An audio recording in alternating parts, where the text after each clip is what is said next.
Students, in this video we are going to study about a very important aspect, that is electrical energy and power. Very interesting and very important also. Students, before I start with this, I want you to remember what is the formula for drift velocity of electrons. You remember the drift velocity of electrons is given by the formula E multiplied by capital E upon m multiplied by tau, where small e is the charge of an electron, capital E is the electric field, m is the mass of the electron and tau is the relaxation time. और ये सारी values constant होने की वजह से drift velocity जो है वो कांस्टेंट हो जाती है ऑलमोस्ट. और ये कांस्टेंट हो गई, वेलोसिटी कांस्टेंट है यानी कि नो एक्सेलरेशन. स्टूडेंट्स, ये एक बेसिक कंसेप्ट है जिसका एप्लीकेशन हमारे कंसेप्ट में, हमारे इस टॉपिक में आगे जाकर आने वाला है, और इसीलिए मैंने इसको स्टार्टिंग में आपके साथ डिस्कस कर लिया. अब मैं मेरे मेन टॉपिक पर आगे बढ़ता हूं. स्टूडेंट्स, ये मान लो कि हमारे पास कोई कंडक्टर है जिसके दो एंड पॉइंट्स है A and B. Suppose this is our conductor. This conductor has two end points A and B, and suppose the current flows from A to B. This is the direction of the current I. Now remember one thing, students, electric current always flows from a point at a higher potential to a point at a lower potential. Suppose the potential at point A is V of A and the potential at point B is V of B. Now when I say current is flowing from A to B, that means that potential at A is greater than the potential at B.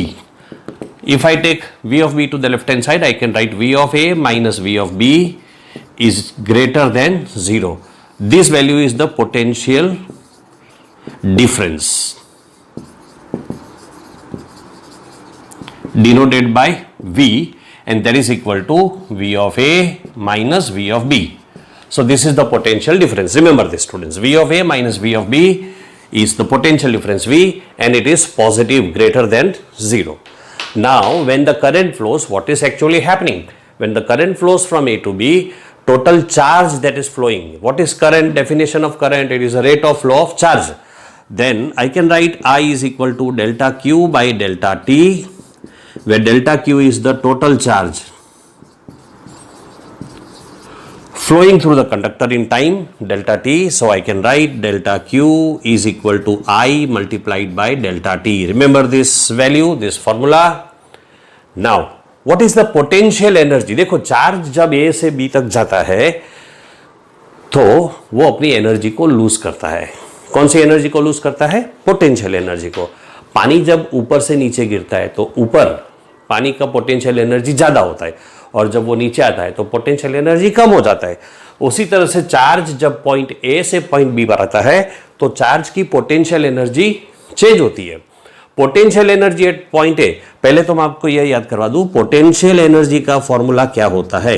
Potential energy, अच्छा students, मुझे एक बात बताओ, potential energy में आपको explain करूं उससे पहले तो क्या आपको पोटेंशियल का डेफिनेशन पता है? What is the definition of potential? It is the work done to bring a unit positive charge from infinity to a given point. So if I have to bring a unit positive charge from infinity to point A, then the potential is denoted as V of A. This is the work done to bring a unit positive charge. अगर unit positive charge को यहां लाने का work done V of A है, तो delta Q अगर charge मुझे लाना है तो पोटेंशियल एनर्जी कितना होगा? पोटेंशियल एनर्जी का फॉर्मूला होता है Q multiplied by V. Q is the charge. अब अगर मेरा चार्ज डेल्टा Q है और पोटेंशियल V of A है, तो पोटेंशियल एनर्जी एट A कितना हो जाएगा? पोटेंशियल एनर्जी में शॉर्ट में लिख दूं, potential energy at point A is equal to delta Q multiplied by V of A. क्यों? यहां पर जो चार्ज था वो डेल्टा Q था और इधर का पोटेंशियल V of A था. उसी तरह से potential energy at B is equal to delta Q multiplied by V of B. So what is the change in potential energy? Change in potential energy will be final potential energy minus initial potential energy. Final potential energy is at B, and there is this value, delta Q into V of B minus delta Q into V of A. I can take out delta Q common, V of B minus V of A. Now Students, remember what is the value of delta Q? delta q is I multiplied by delta t, so this is I delta t multiplied by, देखो v of a minus v of b v है और ये positive है, तो जब मैं उल्टा कर दूं v of b minus v of a तो मुझे मिलेगा negative v. So now I can write this as minus I v delta t, और I would better write like this, कोई फर्क नहीं पड़ता है, V I delta T. So this is the change in potential energy. Answer negative आया, उसका meaning यह हुआ कि पोटेंशियल एनर्जी डिक्रीज हो रही है, कम हो रही है. नाउ स्टूडेंट्स, आपको law of conservation of energy पता है. By law of conservation of energy, total energy is always constant. So change in potential energy plus change in kinetic energy will be 0. That means I can write change in kinetic energy is negative of change in potential energy, means negative of minus Vi delta T. This is the potential energy. That means delta K is positive, Vi delta T. Very interesting situation comes up here. Delta K means what? Change in kinetic energy. देखो, change in potential energy negative था, यानी कि potential energy कम हो रहा था, और हमको मिला change in kinetic energy positive मिला, यानी कि काइनेटिक एनर्जी बढ़ रहा है. स्टूडेंट्स, काइनेटिक एनर्जी का फॉर्मूला क्या होता है? Half M V square. और अगर काइनेटिक एनर्जी बढ़ रही है तो उसका मतलब ये हुआ कि वेलोसिटी भी बढ़ रही है, क्योंकि हाफ एम वी स्क्वायर, इसमें फ्लो क्या हो रहा है? चार्ज. और चार्ज का जो मास है वो तो चेंज नहीं होने वाला है. अब मास चेंज नहीं हो रहा है, लेकिन काइनेटिक एनर्जी चेंज हो रहा है, और वो पॉजिटिव है, यानी कि बढ़ रहा है. मास तो नहीं बढ़ रहा है, तो फिर और क्या चीज बढ़ सकता है? वेलोसिटी बढ़ सकता है. वेलोसिटी बढ़ेगा. याद रखो, काइनेटिक एनर्जी का फॉर्मूला क्या होता है? मैं इधर लिख दूं, kinetic energy is equal to half M V square. और काइनेटिक एनर्जी बढ़ रही है, डेल्टा के पॉजिटिव है, मैं बार बार बोल रहा हूं. उसका मतलब ये हुआ, या तो एम बढ़ रहा है या तो वी बढ़ रहा है. एम यानी कि मास तो नहीं बढ़ेगा, तो वी बढ़ सकता है. उसका मतलब ये हुआ कि हमारा जो चार्ज है उसका वेलोसिटी इंक्रीज हो रहा है. ऐसा हो सकता है? नहीं हो सकता है. याद करो, मैंने इस वीडियो के एकदम स्टार्टिंग में आपको ड्रिफ्ट वेलोसिटी समझाया था. यहां जो वेलोसिटी है बच्चों, वो ड्रिफ्ट वेलोसिटी है. और हमने देखा था कि जो चार्जेस होते हैं, जो इलेक्ट्रॉन्स होते हैं, उनकी ड्रिफ्ट वेलोसिटी बढ़ती नहीं है, चेंज नहीं होती है, यानी कि उसमें एक्सेलरेशन नहीं होता है. ऐसा क्यों? उसको समझते हैं. लेकिन ये याद रखो, ये वेलोसिटी बढ़ती अगर इलेक्ट्रॉन्स का मोशन एकदम फ्री मोशन होता तो. If the electrons would be moving in straight line freely in the conductor, then of course the velocity will increase and they would have acceleration. But students, we know that on an average charges do not move with an acceleration. Why so? You know that these charges are into continuous collision with atoms and ions. ये charges atoms और ions के साथ continuously collide करते रहते हैं. इसकी वजह से इनमें एक steady drift velocity होती है, steady होती है, यानी कि velocity change नहीं होती है, और इसी वजह से इनमें एक्सेलरेशन नहीं होता है. बच्चों, इस कोलिशन की वजह से चार्जेस ने जो एनर्जी गेन की थी, वो एनर्जी आयंस और एटम्स में ट्रांसफर हो जाती है. तो आयंस और एटम्स ज्यादा विगरसली वाइब्रेट करते हैं. The atoms and the ions start vibrating more vigorously, so the temperature of the conductor increases. और इस तरह से वो कंडक्टर हीट अप हो जाता है, गर्म हो जाता है, उसका टेम्परेचर बढ़ जाता है. Get it? सो स्टूडेंट्स, जैसे हमने अभी देखा कि ये जो इलेक्ट्रॉन्स होते हैं वो अपनी एनर्जी कोलिशंस की वजह से लूज करते हैं. तो जो काइनेटिक एनर्जी गेन करनी चाहिए थी, वो काइनेटिक एनर्जी गेन नहीं करते हैं. Kinetic energy does not increase, but it is lost. Lost, there is a word used in your books, dissipated. That is the correct word you must use. The kinetic energy is dissipated in the form of heat energy. Remember what was the formula of kinetic energy I had written? We had delta K is equal to V I delta T. This energy is dissipated in the form of heat.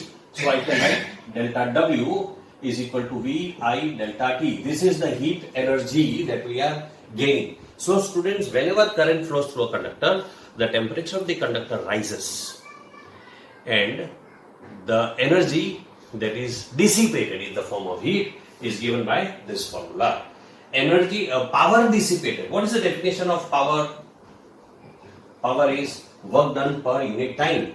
So in this case I can say power is the energy dissipated per unit time. So I can write power is equal to delta W upon delta T. Therefore power is equal to, what is the value of delta W? That is VI delta T upon delta T.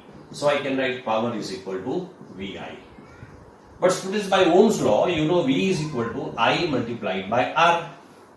So if I put the value of V in this equation, I can have power is equal to V. Value of V is IR multiplied by this I. So I can write power is equal to I square R. This is one formula for power, very very important formula, because there is something I am going to discuss based on this formula. There is one more formula. See, from here I can write I is equal to V upon R. R को नीचे ले लिया. अब मैं ये I की value यहां पर अगर सब्स्टिट्यूट कर दूं तो मुझे क्या मिलेगा? Power is equal to I square, but I is V by R, so I can write V square by R square multiplied by R. So power is equal to, एक R कैंसल हो जाएगा, V square by R.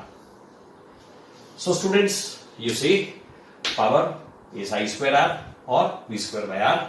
These two formulae have lot of significance. How? Let's understand that. But my question is, ये power जो है उसका क्या importance होता है? Let us understand that. बच्चों, इलेक्ट्रिक बल्ब से जो लाइट हमें मिलती है वो इसी पावर लॉस की वजह से हमें लाइट मिलती है. What actually happens is that the power loss reappears as heat, producing temperatures up to 2200 degrees Celsius. The tungsten filament radiates heat and light at this temperature. But students, the question that arises is, where does this power come from? ये पूरा जो explanation हमने देखा है, इसमें हमने power discuss किया, bulb में पावर आता है, लेकिन ये आया कहां से उसको समझ रहे हैं.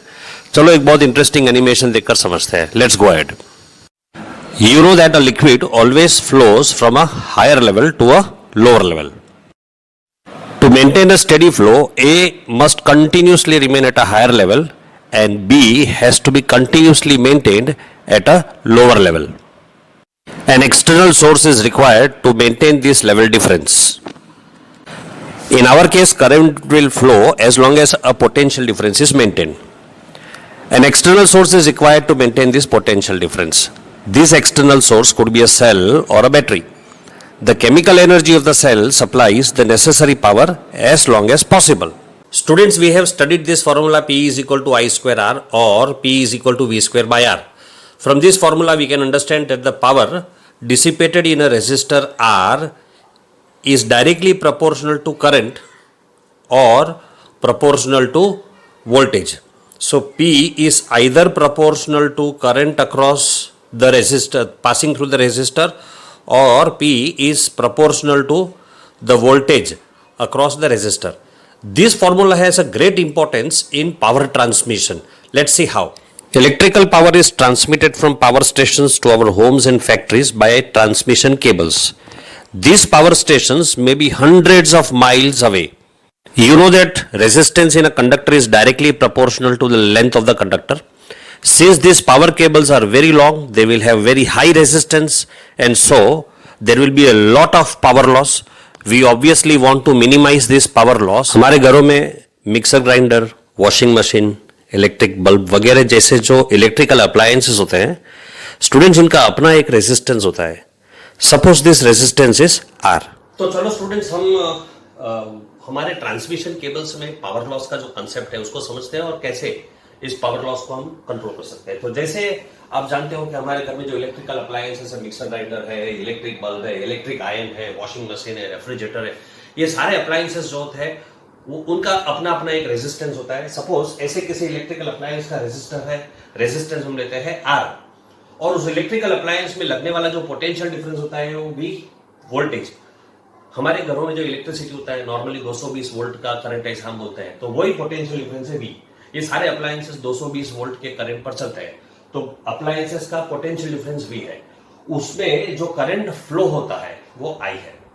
बच्चों याद रखो, ये जो करंट I है ना, ये पावर प्लांट से जो करंट उन्होंने भेजा है वही करंट हमको मिल रहा है। वो करंट चेंज नहीं होता है, क्योंकि उधर से जितना चार्ज आया उतना हमारे घर में आने वाला है। अच्छा, तो हमारे उस इलेक्ट्रिकल अप्लायंस को, fridge, refrigerator, mixer grinder, TV, जो भी चीज हमको चलाना है, उसके लिए जो पावर रिक्वायर्ड होता है, पावर का फॉर्मूला होता है V मल्टीप्लाइड बाय I। तो इसमें से हम करंट फाइंड कर सकते हैं, I is equal to P by V। हमारे उस इलेक्ट्रिकल अप्लायंस में से पास होने वाला जो करंट है वो I is equal to P by V। अब बच्चों, ये करंट हमारे ट्रांसमिशन केबल्स में से फ्लो होता है। मान लो हमारे ट्रांसमिशन केबल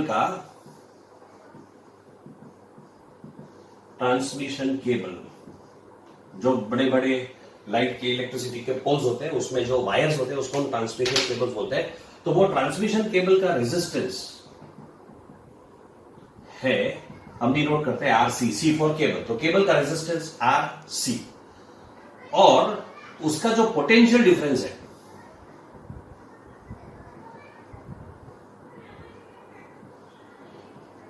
वो है VC, और उसमें power dissipated means what? Power lost, we will denote as PC। अभी थोड़ी देर पहले हमने एक डेरिवेशन देखा था, पावर का फॉर्मूला होता है I²R। So power dissipated, I can write PC is equal to I²RC। I change नहीं होता है, क्योंकि जो करंट वहां से आता है वही करंट हमारे इलेक्ट्रिकल अप्लायंसेस पे फ्लो होता है, तो आई की वैल्यू चेंज नहीं होती। लेकिन आई का फॉर्मूला क्या है? P by V। ये वैल्यू अगर मैं इसमें सब्स्टिट्यूट कर दूं तो मुझे मिलता है PC is equal to P² by V²,